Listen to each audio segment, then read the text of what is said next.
Well, bowling fans are back again. Motion Plus Lanes is a site. The FM Auto Classic. I want to thank them for sponsoring their first tournament with us on the Youth Challenge Series. Joey, a mixed doubles event on a tough pattern out there, the 45-foot Route 66 pattern from Kegel, and 4 very diverse teams out there. Well, right. I mean, some newcomers, a lot of left-handers today, which you like, of course, and some seasoned veterans. But the pattern was the equalizer today. Yeah, it really took not a high-scoring tournament to get here, but I think as they get to stay on just one lane for the TV finals, we could see the scores come up just a little bit. So hopefully we see a lot of strikes on the telecast. Join Joy and I back from Motion Plus Lanes for the FM Auto Classic in just a moment. Hi, I'm Jerry from FM Auto. Is your car ready for winter?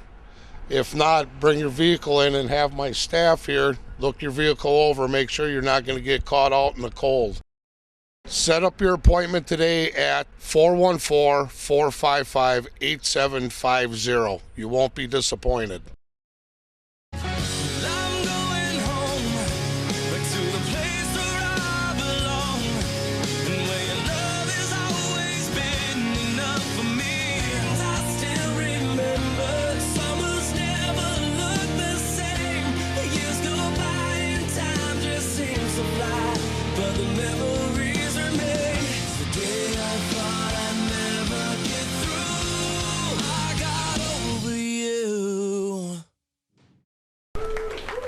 Opening match, semifinal number 1 from the 2013 FM Auto Classic here at Motion Plus Lanes.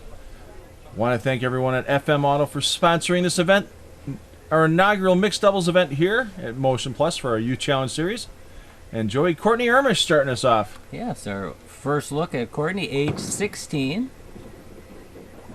Smooth, nice and low at the line.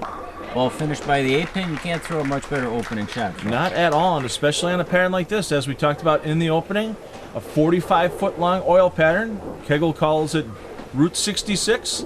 It's the longest oil pattern in their library at 45 feet.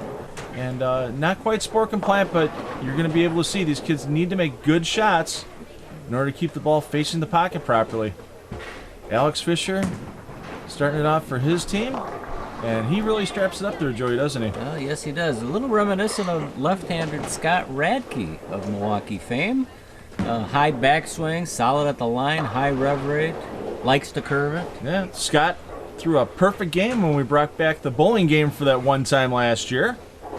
And we're going to bring it back again. We're going to have it New Year's Day at Sunset Bowl. We'll be taping those finals again thanks to our friends at Time Warner Cable Sports Channel, so look for those flyers about that in your local center. Always a good time to be having. It'll be a nice fundraiser, too, for Royal Family Kids Camp out in Heartland. A good spare conversion by Alex, and no easy spare when your rev rate is over 400. Well, and especially when you're going cross lane on a flatter pattern, you got that sleeper 9-pin back there, and yeah, you just got to be able to just get the ball in play and make that spare. Lift the Fataphone up now. 18 years old, member of the UWM Panther bowling team, so we know her coach Chad Source is going to be looking on today. And a little pull on that one, but she got to break the crossover. Well, we know things even out in bowling, so we may see a tap from her later on, but still nice to get that first shot out of the way. No doubt. And some on our last Youth Challenge show, Billy Hibbard had a tough match against Ryan Zagar. Everyone has a tough match against Ryan Zager. Well, except Katie Zwiefelhofer, who we're going to see in the next match with Ryan's brother Kyle as our mixed doubles partner. And Billy also 16 years of age. Good opening shot, great result. And these kids know they got to play the high hard one today with that tight 45-foot oil pattern. Well, and again, you should. I mean, the longer the pattern, you need to play more inside lines, and you know, we're not going to see too many balls out near board 5 make it back to the pocket. Yeah, unless you have the revolutions like Alex Fisher does, but even if he gets it a little too wide, it's not going to come back. Little pull there by Courtney and a bad break. She's not going to rock that 10 out of there. Yeah, and she'll go cross lane for the 310 possible conversion here. I think we'll see her switch to a polyester ball. That's what she was doing in qualifying. So take a little bit of that lane out of play, stay direct. No, it looks like she's sticking with her strike ball, so it must be that oil cross in the middle. Right, and she's not overhooking the ball, so this way here she's accustomed to the feel and roll of the ball, and almost the hard way. Now, you don't make the greatest shot in the world, and you still have a chance to make the spare, and then you get the bad break of wrapping the 3-pin around the 10.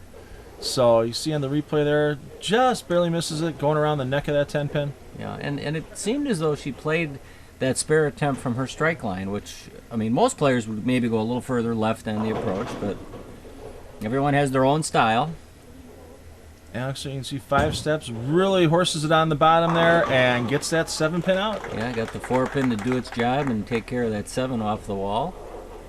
So that late timing of his, the foot's already stopped at the foul line when that hand comes through, and it really lets him get that strong forward roll on the ball. You can see on that close-up camera there's not a lot of spin to it. That ball's in a heavy, heavy roll.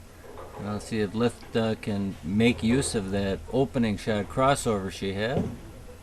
Looking for a team 3 in a row, and how about that? And she does, and she made a little adjustment there and threw it right in the old 1-2 pocket. A lot of left-handers on the show today. Yeah, 3 out of the 8 bowlers you're going to see today left-handed, including this team of Fisher and Fataphone.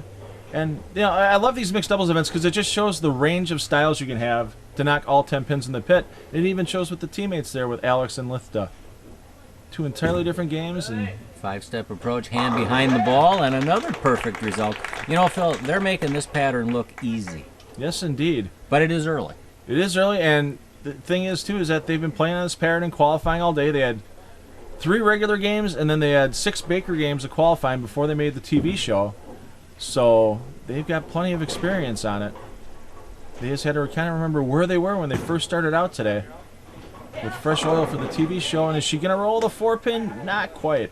That was a good shot as well, and I think all the players today realize with this longer pattern, and it's playing heavier as well, speed is important. You don't want to overthrow the ball past the break point. Yeah, because you'll get one of 2 things will happen. You'll miss the head pin entirely, or your ball will be so weak, not getting into a roll, that you're going to leave 5 pins or worse. Let's see what we can do here, getting the spare going into the commercial break. Courtney covers it up nicely. We'll be back with the second half of our opening match from the FM Auto Classic from Motion Plus Lanes in just a moment. Make sure you stay tuned.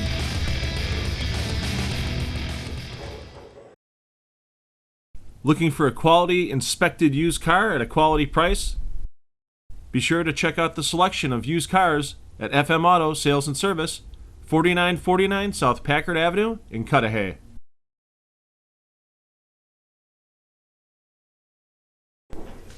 Second half of our semi-final number 1 here from Motion Plus Lanes in Cudahy, the 2013 FM Auto Classic.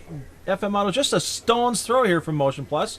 Located in beautiful downtown Cudahy. Absolutely. Right near the Patrick Cudahy plant. Always love the smell of that Applewood smoked pork walking out of there. And how about that? Taking that 7 out again. That's what rev rate and ball speed can get you. On a marginal release, you still get the 4-pin to do its job. You know, it's funny when you, with 450, 480 revs, that someone could have a marginal release with that many revs. Well, but you saw as the ball entered the pocket there in slow-mo, or that was regular motion, but there was deflection. Yet the 4-pin still got the 10 or 7. Well, Lift's a 2 for 2 so far, but she's used both sides of the pocket.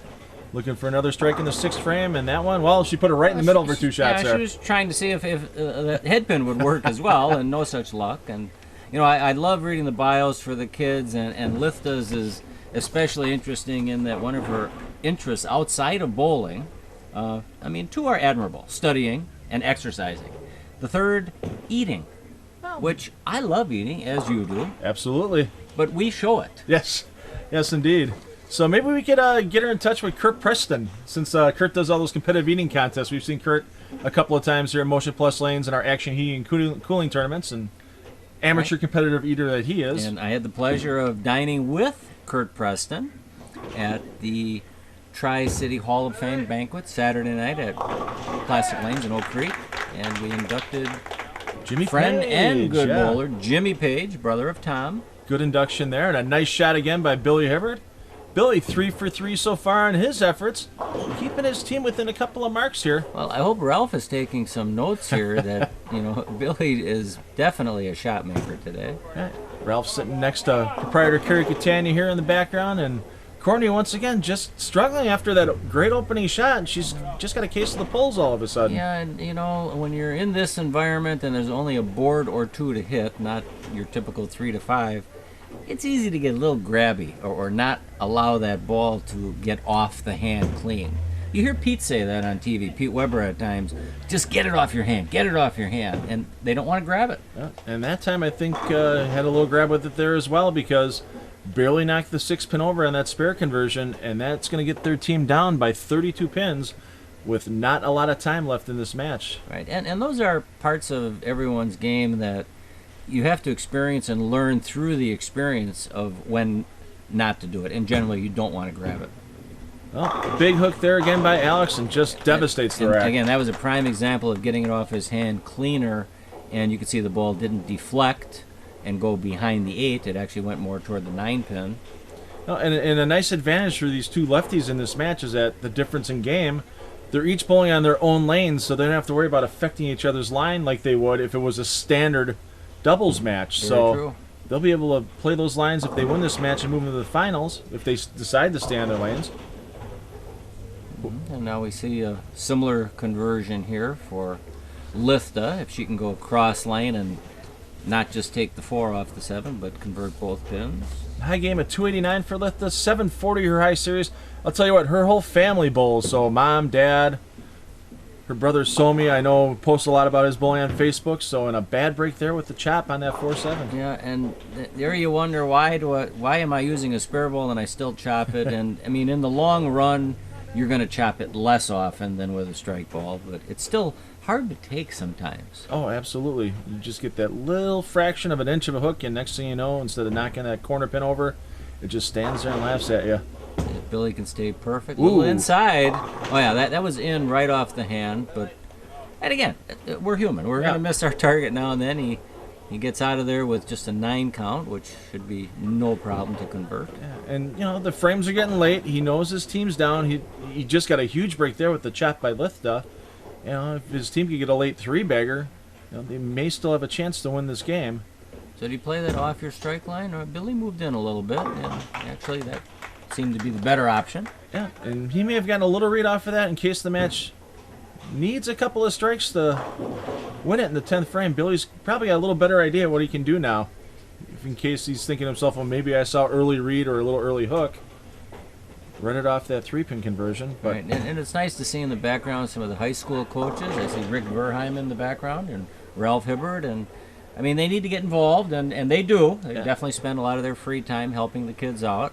Yeah, and bowling, I mean, it's a year-round sport. You see it year-round on Time Warner Cable Sports Channel, thanks to our friends there. We have the kids bowling all year. We have the adults bowling a few times a year as well. And, and needs to make this spare, and I thought there was going to be a chop in that one as well. Much better conversion there. But Ermish and Hibbert are definitely going to need a lot of help, because their maximum score right now is 192, and that basically just as long as either Alex or Lithda gets a mark and they follow it up with good count, they're going to get this match wrapped up and advance to the championship match here today. Alex with a nice rev off the hand, and now bucket crumbler there. He opened up the lane there, and he showed he has a little more miss room outside of his target line than most of the other players in this show. Well, he's also using a very dull, aggressive bowling ball, where if you're looking at the other bowlers, there's a little shine to lift this ball there. Billy's using something that's pretty much polished to keep the ball straight. Same with Courtney. She's using a pretty tame ball as well. And now she just needs to make this. If she makes this, they're going to move on. Right, we're definitely seeing our shares of 4-7s and 6-10s, especially on the left lane.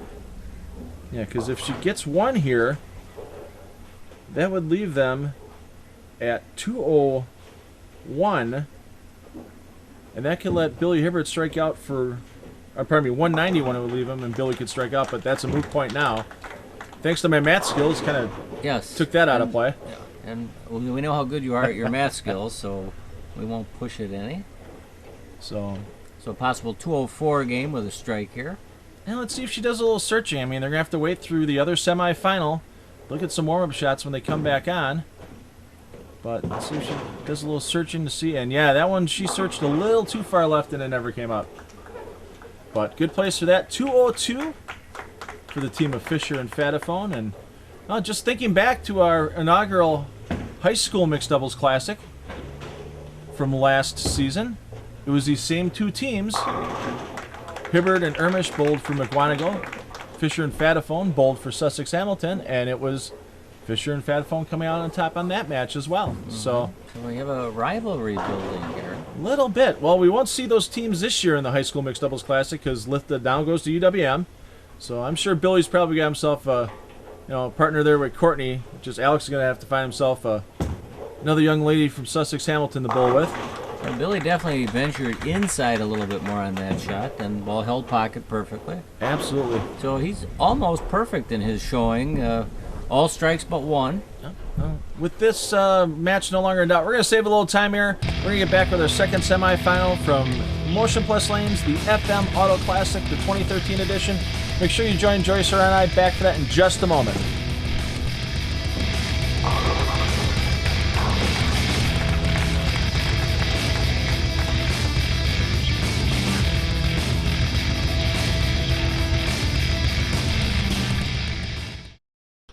Hi, I'm Jerry from FM Auto. Is your car ready for winter? Bring your vehicle in for a free diagnostics check before winter hits. Set up your appointment today at 414-455-8750. You won't be disappointed.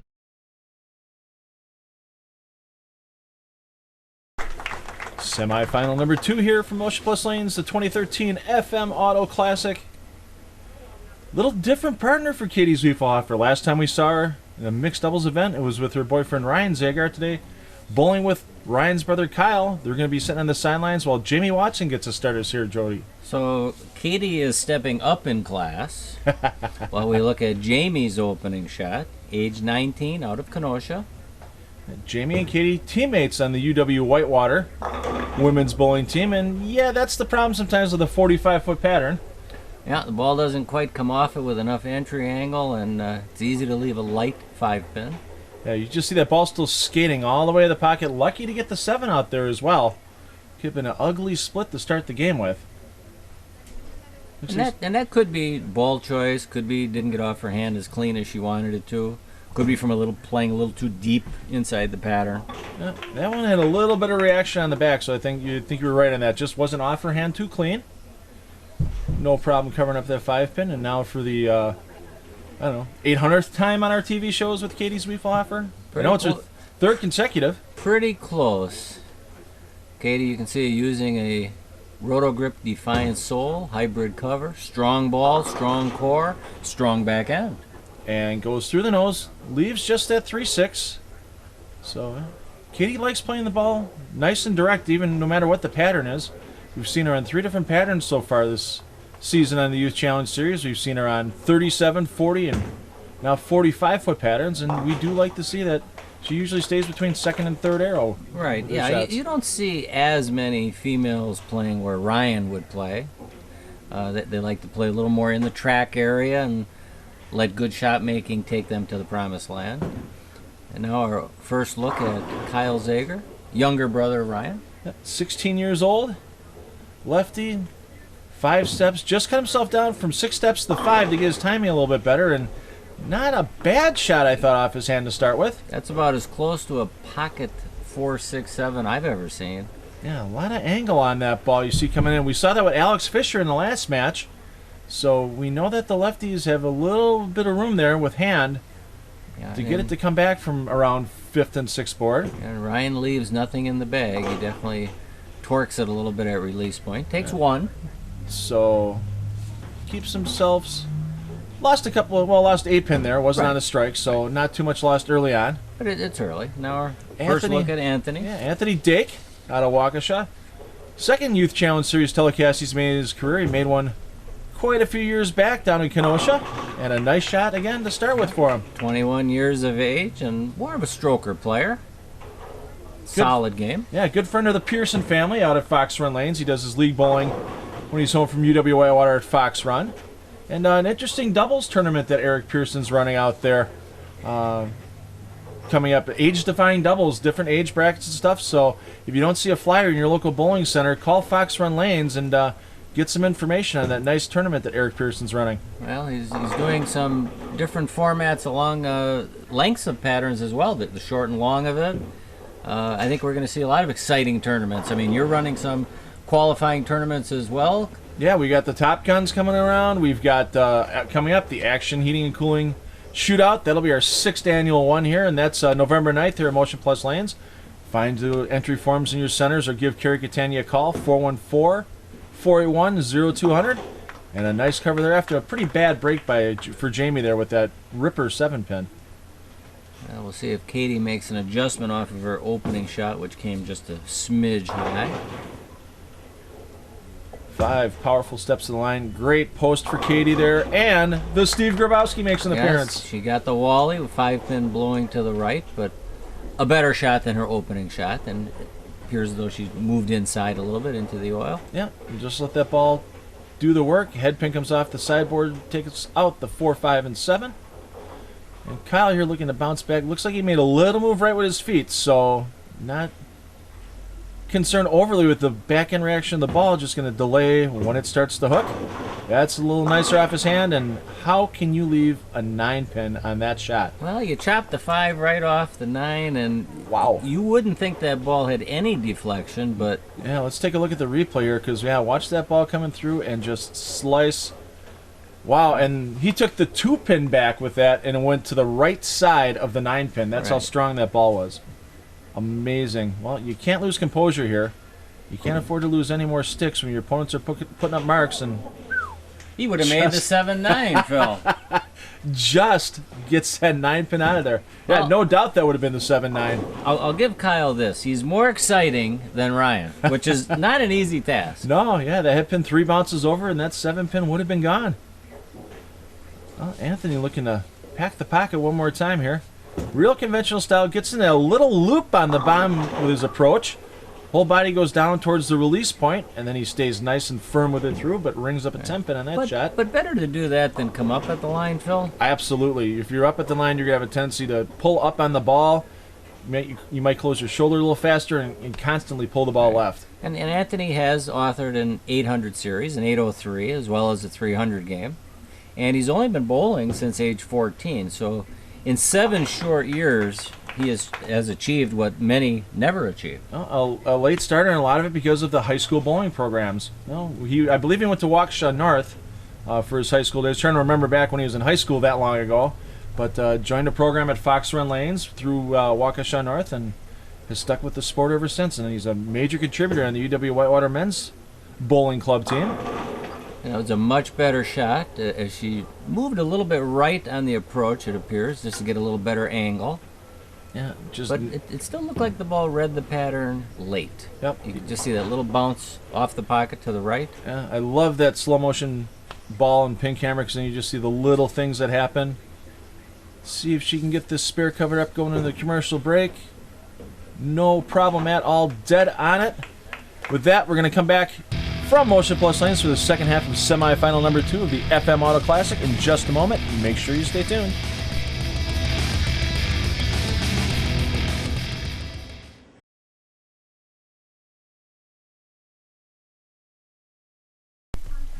Halfway through semifinal number 2 here at the FM Auto Classic in Motion Plus Lanes.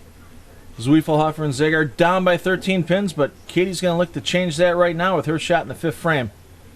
She struck last time up on this lane, Joey. Well, she did. She moved in the pattern and carried a light Wally shot. Got that one right, but Katie's forward roll did not get the recovery she was hoping for. Yeah, and that had a funny looking roll on the way down. Maybe a little quick off the thumb as well, but yeah, you usually see that ball pick up right at the end of the oil pattern, and that thing still kind of looked a little off. Yeah. Even hitting the 3-pin head on. Well, it's all about trying to get a good look on the lane, and Katie's going to work hard, obviously, through the match, but I don't think she has the visual that she wants to see with the ball coming off the pattern quite yet. Not quite yet. So going back and talking things over with her another Whitewater teammate, Mandy Van Dyne, and Aaron Turner. And Aaron back there, 300 game during qualifying, so we want to congratulate Aaron on that.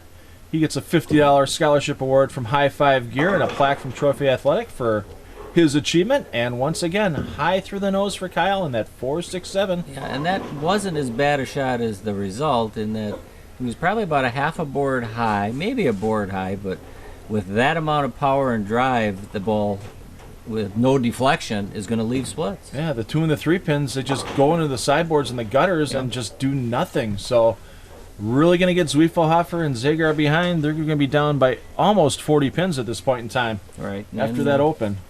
We'll see if they can mount some type of comeback here and see what Anthony using Columbia 300 products.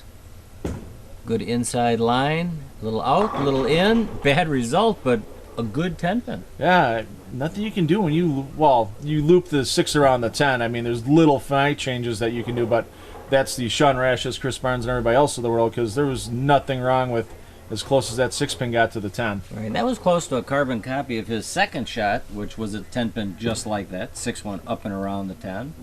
Switches to that polyester ball, no problem coming up. Should he move in deeper, Phil, or should he move right aboard and throw firmer? I think he could throw a little firmer on this shot. I think if you move right and threw a little firmer, you'd take a little bit of that excess angle away, and instead of having the 6 go around the 10, bounce off the sideboard or get it before it gets to the sideboard. Yeah. I mean, it's all educated guesses when we try and figure out pin carry. And Del Ballard always used to say, move 2 with your feet left and your target 1 left and throw it slower. And again, that was his mantra. Yeah, but he had the game where he was very rev dominant player too, and he could get that ball to the pocket from just about anywhere when he was in his prime back in the day.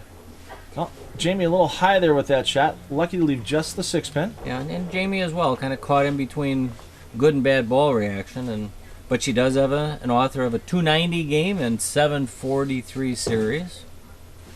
And once again, another member of that UW Whitewater women's team that made the USPC Intercollegiate Team Championships and the NCAA Final 8 last year. And they were the only Division III team to make the NCAA Finals. So great achievement out there by Leanne Eimerman and the rest of the players. Yeah, and that's some pretty stiff competition they're up against. Absolutely. When you get teams like Vanderbilt and Nebraska, the great Bill Straub coaching at Nebraska, Maryland Eastern Shore is a powerhouse as well. And Katie, we can see, moved her feet, it appears, a board or 2 right, same target line, and ball came in a little steep. Just leaves a 4-pin, but they're not out of this yet, but if they don't start striking pretty soon, that's just going to let Anthony and Jamie keep marking away and maintain the lead in the match. Right now, after that spare, looks like they have a maximum score of 197 if they can strike out here. And it's got to start now for Kyle. Looks like he's made an even bigger move to the inside with his feet. And he did. He moved at least 3-4 boards. Took the scenic route and got all 10 in the pit. Yes, indeed. And when you have that much power, you can take a scenic route here and there and be confident the ball's going to come back. If I had to take that scenic route, I'd have to slow my ball speed down by about 2 miles an hour. All right, and have we mentioned Kyle is only 16 years of age? Well, when he was a freshman at Racine Horlick, he finished second to David Schwartz, his teammate, in the state singles championship. Unfortunately for Kyle, a foul cost him the state title. And he's learned a lot from that, though. He kept his head. He keeps working hard. He learns a lot from his brother, even though his brother's a sophomore at Robert Morris University. And I think we might see Kyle again as a junior. Maybe see him in the state singles finals again at the high school tournament in Green Bay this year. Well, Anthony got an important strike there, and let's see if his partner Jamie can follow suit. And she rips the rack. How about that? For the double. Well, they don't have it locked up quite yet, because if they do open, they're going to be in the 190s, and Katie and Kyle can strike out here for 197. But anything that's not a strike between the two of them is going to be game over, and Anthony and Jamie advancing to the championship match against Alex Fisher and Litha Fataphone. But Katie goes 10 back. She loves pressure. She made it look easy there, and she probably wonders why she didn't find it quite earlier in the match. But again, she's always come through strong in the second half. Yeah, that 4-pin she left in frame 7, if she could have rolled that one out, would have added another 10 pins to their score right now and put them in the 2-0s and added a little more pressure to their opponents. Kyle, I'm sure, is going to stay with that inside line. And it could have got 20 back, but he did get 10 back in the pit. And he knows it's not over yet. A little pump coming back, but he knows he's got to throw 2 more strikes to put any pressure on his opponents. And a great shot there. Because even with a 9 miss, by Anthony Dake in the 10th frame. That would leave them at 194. So yeah, a strikeout here is necessary to force them to mark.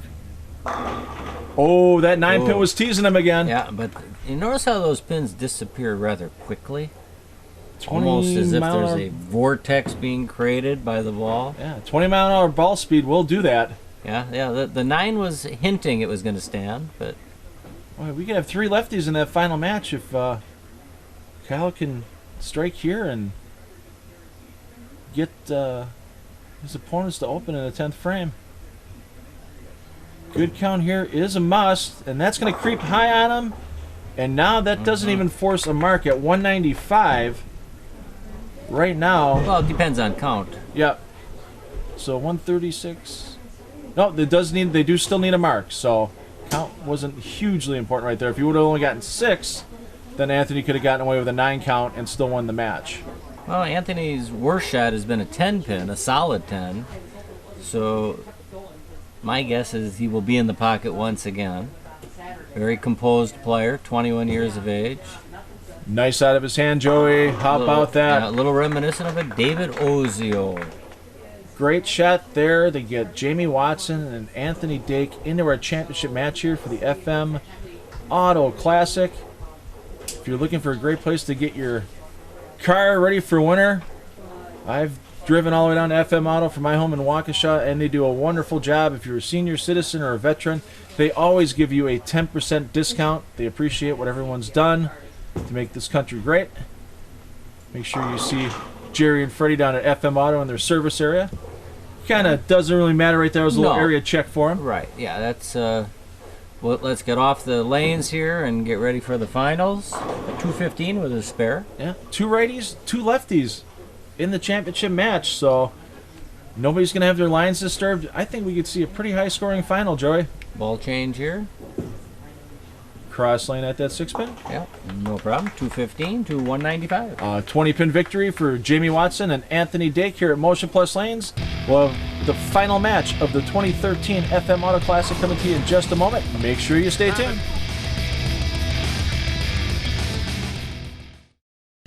I have a lot of viewers that ask me, why do you have so many of your tournaments at Castle Lanes? Well, Castle Lanes is a center that has an exceptional atmosphere. The charm of being in the Northwoods cabin while you bowl, an attentive staff on the lanes and in the lounge, all the big screen TVs and a free Wi-Fi hotspot, and being named in Bowler's Journal as one of the 95 places to bowl before you die, you have to bowl at Castle Lanes. That's why we love Castle Lanes, and you will too.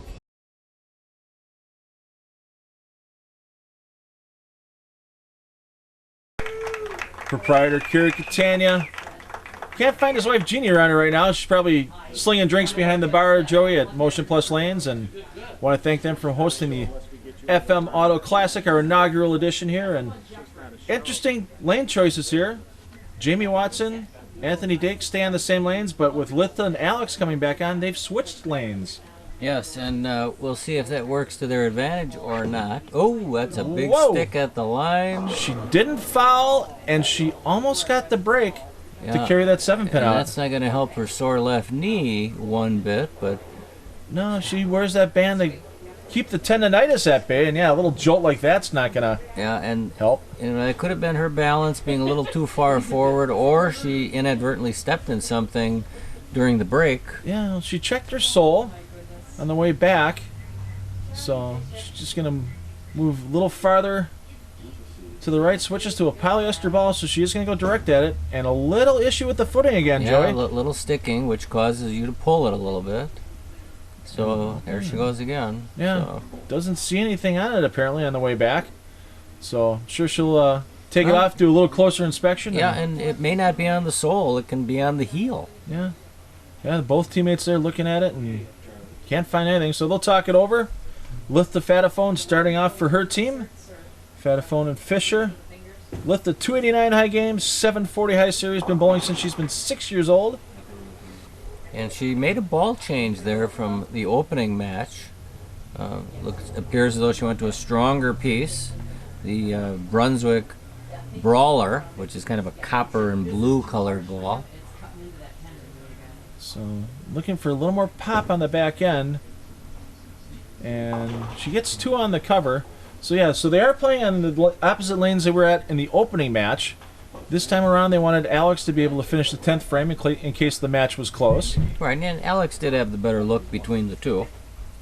So we'll see what he can do here, stepping up in frame number 2 for his team. Alex, an author of 4 300 games, high series 828.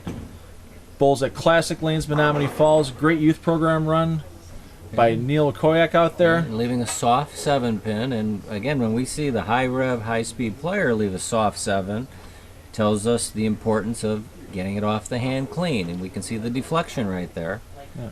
And good players know right at release when the ball is exiting cleanly and when they're less than perfect.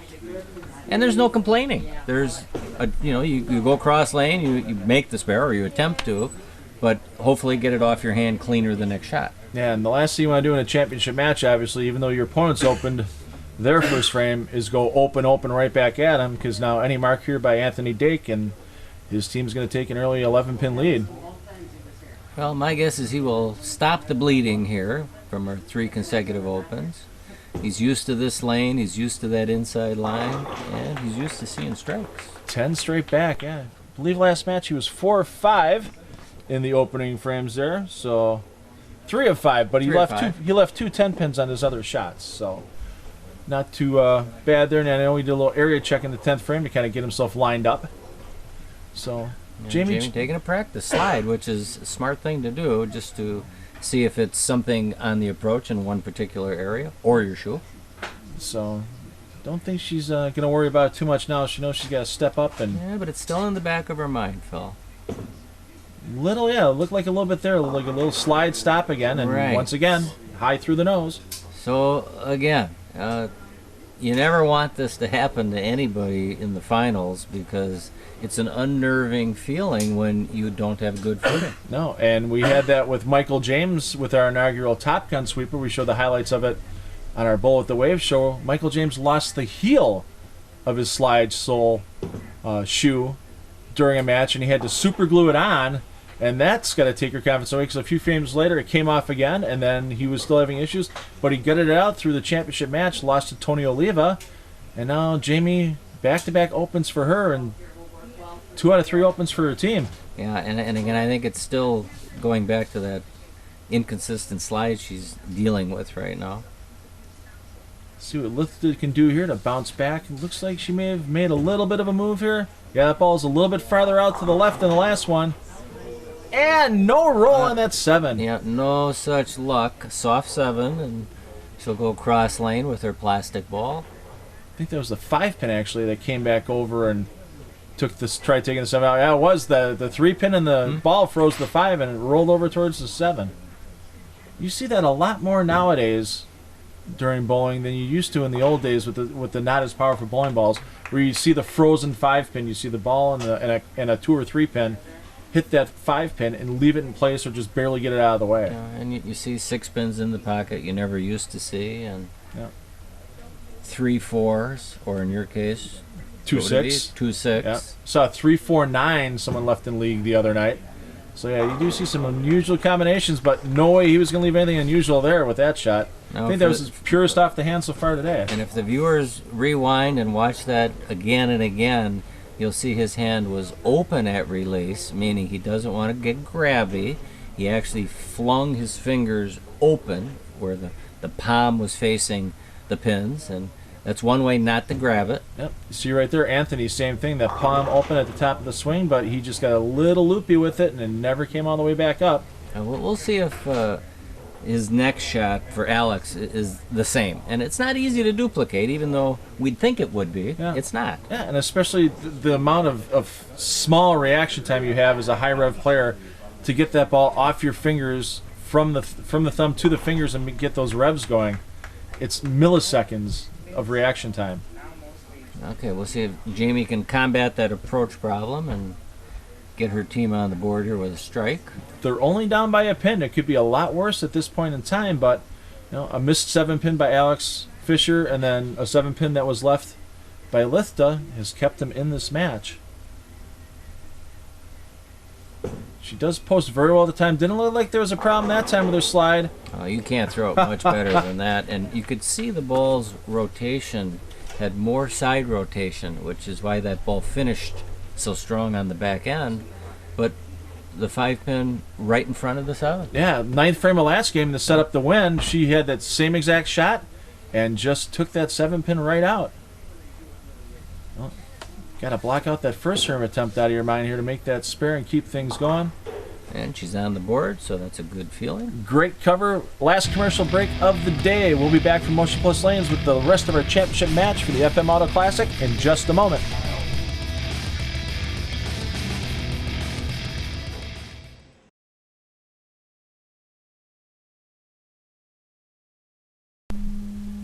Very tight championship match here for the FM Auto Classic at Motion Plus Lanes.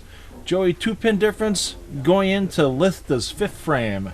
Yeah, no one really taking control of the match as they're kind of feeling out the pattern, and the pattern is playing a little differently than it did earlier in the day. Yeah, it is a longer pattern at 45 feet, but it does have a tendency, especially with aggressive bowling balls, to break down. Litha, nice move during the commercial break. Now we know why she switched from that weaker ball to the stronger ball. She was able to give up the pocket some and bring it back with authority. No deflection. Absolutely perfect shot by Litha, and wow, 20 pins can be gained right here by Alex if he can make it a team 3-bagger. It's a great way to come back from a commercial break because those are usually the toughest shots for everyone. Pretty nice out of the hand and shreds the 5 into the 10. Boy, to have that power, Phil. More in one shot than I have in 5, no doubt about that. And once again, as you talked before the commercial break, Joey, the open hand at release is really what's key for Alex to get that ball to shred through the pins. Right, and that's probably one of the biggest changes that a lot of modern day, let's say high-level players have had to learn is not to hit up on the ball, but more to lift through the ball. And that one, unfortunately, looked like he did hit up on it some, and it came a little high on the end. Yeah, leaves himself a 3-6, very makeable spare, but with no strike to build off of now. It's going to be a little tough for Anthony and Jamie to knock into the lead of Litha and Alex in the 6th frame. You are very good with the pronunciation of Litha's name. I would definitely be stumbling on that, and it's an acquired. Yes, indeed. Taste, yes. So, and I made sure she made me practice about 10 times before we started talking about it today. So that is a good thing. Well, Jamie Watson, little footing problems earlier in the match, and right now she's got 1 spare in 3 frames and really needs to change that in a hurry to get her team back into it. All right, but her last shot was very good on this lane as she left a blower 7-pin. That looked a little helpy with the hand and arm. She kind of overturned it a little bit. Yeah, you can see she's exactly what you said, Joey. She's taking her wrist device off. You could just see how she was swinging her arm there. She knew she got a little grabby with it on the bottom. And you just see that ball rev up hard, but when it's that little bit left. But that's a sign of a good bowler when you recognize when something goes wrong, because how do you correct it if you don't have a sense or a feeling of what a good release should be? And slid right behind that 3-pin on the conversion, and that's going to be a big, big hole for Jamie and for Anthony right now. Yeah, they're over almost 40 pins. Yeah, they're almost to the point they will need to go sheet, which would be the last 5, to have any mathematical chance in this match. And that'll be 191, and basically if Litha and Alice just go spare strike the rest of the way out, they're going to be in the 190s. Boy, that could have been a real match ender right there. Yeah, and that was a good shot, kind of a soft 7, and that may be a little speed related. Oh, now she's just got to worry about picking it up. She knows they have a big lead, but you don't want to give any hint of weakness back to your opponent. She's been good on the 7 pins. She's been pretty accurate on her cross lane spares. She had that chop in the opening match where she chopped the 4 off the 7, but no problem getting the right side of the 7-pin there, knocking it down. And if that was a 4-7, she might have chopped it again. Want to thank Eileen's Bowling Buddy there, eileen'sbowlingbuddy.com, a great training aid for you bowlers. Stop by that website, check it out. They'll be sponsoring our Midwinter High School Classic. We'll be hosting at Castle Lanes on New Year's Eve, as always, and we'll have that telecast for you in late January, thanks to our friends at Time Warner Cable Sports Channel. And I believe he's coming out with some other products as we watch Alex's release. Open hand, you saw it. And there's the result, and that was just a hard 7-pin. Yeah, that 4-pin did a lot of rattling in the gutter. That 4-pin may not be in the building anymore. Yeah, Eileen's Bowling Buddy, they're coming out with Bob's Baseball Buddy. It's a way to practice your throwing motion without having to have somebody to play catch with. So I've seen the prototype. It's pretty neat, and as sales rep for them in Wisconsin and Minnesota, I'll be hitting a lot of Little League coaches during the Christmas season with Bob's Baseball Buddy as well as Eileen's Bowling Buddy.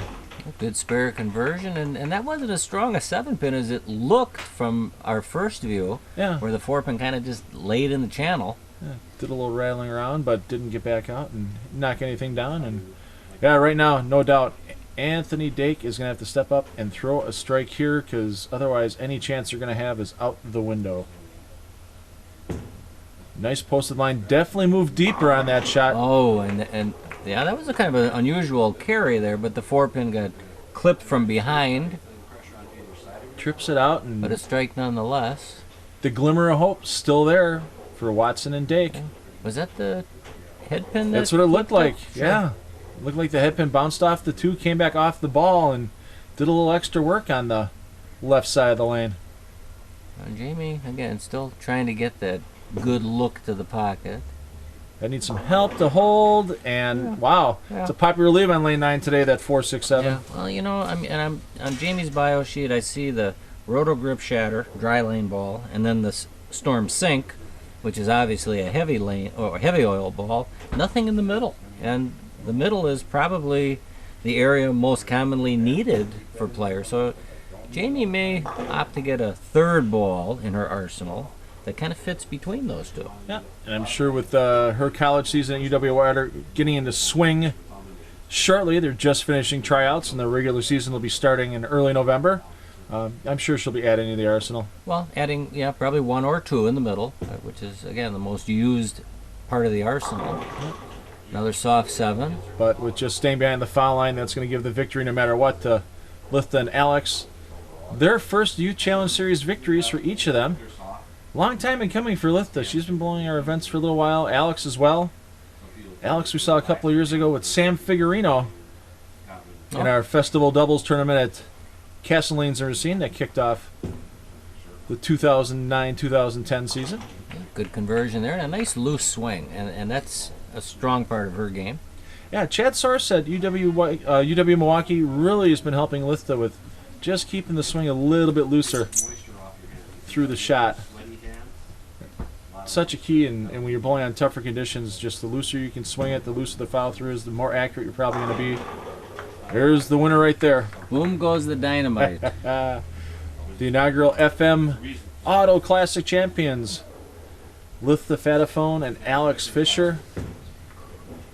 Not only are they going to be taking home the scholarship money today, but they're going to be taking home an Eileen's Bowling Buddy each as part of their win. Second place, not too bad. They get their scholarship money as well, and a couple of pairs of Stability Strike socks. More and more pros in the PBA Tour I see are wearing Stability Strikes. Comfort factor on those long days of bowling are really helping. Well, I wear them on even non-bowling days because they make my shoes fit better. Yep, I've got mine on right now, and a couple other people in the crowd have it on. So, well, inconsequential miss there by Anthony. Wraps up his team at 137. But it was that initial struggle by Jamie coming out of the gates this game with the shoe issue that really cost him. Yeah, I think he was just trying to see how far he could fire it right there. 194, 137 is the final. Joey Serrara and I will be back from Motion West Lanes in just a moment to wrap up this show. Make sure you stay tuned.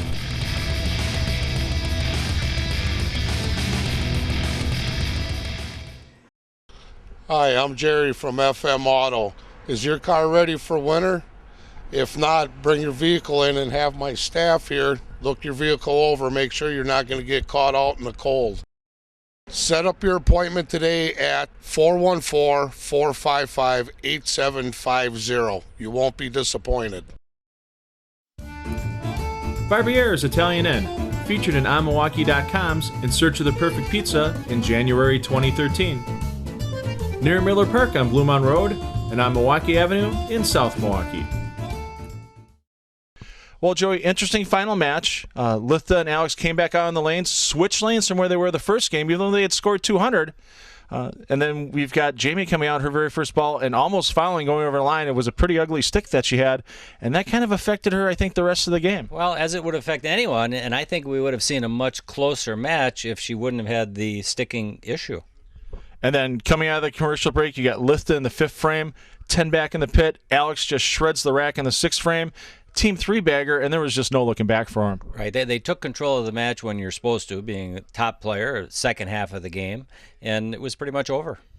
Well, with that win, Lithda Fataphone and Alex Fisher, they bring home their first U Challenge Series titles. Great bowling by them. We're going to come back with more mixed doubles action. This time we're going to get the big kids on the lanes. We'll have the adults coming to you from Sunset Bowl. Lots of big names on that show entered on the roster, and we may see a 300 game out there for a Baker mixed doubles with all the names we're going to see on that show, Joey. Is there something special for them if there is a 300? Oh, there's always $300 from Great Lakes Bowling if we get a 300 game on TV using those GLB1 pins. One of these days we're going to give it away again, maybe at Motion Plus, maybe at Sunset. And a free ball from Bowlers Pro Shop. Well, there we go. The new offer, free ball from Bowlers Pro Shop. So let's get it done. Let's add that to the sponsor list. Thanks again, Joey, for sitting in on the commentary. I'm Phil Brilo. Join us from Sunset Bowl on that next show. And parents, always take the kids bowling because they'll have fun for life.